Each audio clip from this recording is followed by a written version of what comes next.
Sir मैं आपकी हालत समझता हूँ, लेकिन आपकी यहाँ बहुत जरूरत है। ठीक है, मैं पहुंच रहा हूँ। हॉस्पिटल चलो। लेकिन सर वो जल्दी चलो, इमरजेंसी है।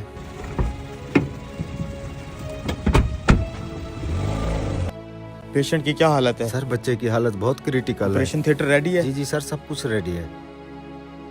चलो आ जाओ। इतनी देर लगा दी आने में, तुम्हें पता भी है मेरा बेटा कितनी सख्त अजियत में है। वो यहाँ जिंदगी और मौत की कश्मकश में है। तुम लोगों में कोई एहसास जिम्मेदारी है कि नहीं? मुझे अफसोस है, मैं हॉस्पिटल में नहीं था। मुझे जैसे ही कॉल मिली, मैं जितना जल्दी आ सकता था आया हूँ। और अब मैं चाहूंगा कि आप सुकून से बैठें ताकि मैं अपना काम शुरू कर सकूं। मैं सुकून से बैठूं? अगर मेरे बेटे की जगह तुम्हारा बेटा इस हालत में होता, क्या तुम सुकून से बैठते? अगर तुम्हारा अपना बेटा यहाँ मर रहा होता तो तुम क्या करते? हमारी मुकद्दस किताब कहती है कि अल्लाह कादिर व मुतलक है, हर चीज का मालिक है, गफूर और रहीम है। डॉक्टर किसी को जिंदगी नहीं देता और ना ही किसी की उम्र बढ़ा सकता है। आप आराम से बैठें और अपने बेटे के लिए दुआ करें। हम आपके बेटे को बचाने की पूरी कोशिश करेंगे। बस इनकी नसीहतें सुन लो, चाहे उनकी जरूरत हो न हो। सर आपने इसकी बदतमीजी का जवाब क्यों नहीं दिया? वो परेशान है बेचारा, तुम बस जल्दी से हर चीज रेडी करो। जी सर, रेडी है।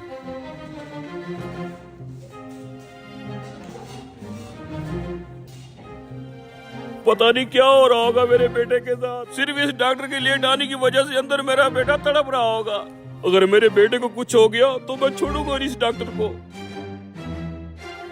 सर बहुत हिम्मत वाले हैं आप। जिन हालात में आप थे और आप यहाँ आ गए, बहुत बड़ा दिल है आपका। 2 घंटे से ऑपरेशन चल रहा है। जैसे ही डॉक्टर ऑपरेशन थिएटर से निकल के कोई खबर देता है, मैं तुम्हें फोन करके बता दूंगा। सर पेशेंट का तो बहुत खून बह चुका है, ये तो बहुत ही मुश्किल ऑपरेशन है। मैं पूरी कोशिश कर रहा हूँ, अल्लाह के हुक्म से ये बिल्कुल ठीक हो जाएगा। बस तुम लोग दुआ करते रहो।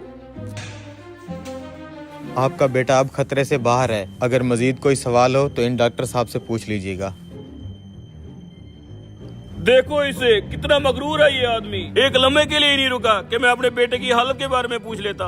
बस करो भाई, कल डॉक्टर साहब का बेटा ट्रैफिक हादसे का शिकार होकर फौत हो गया था। जब डॉक्टर साहब को हमने तुम्हारे बेटे की खबर दी तो वो अपने बेटे की तदफीन की तैयारी कर रहे थे। अब जबकि उन्होंने आपके बेटे की जान बचाने का फर्ज अदा कर लिया है, तो अपने बेटे की तदफीन के लिए चले गए हैं।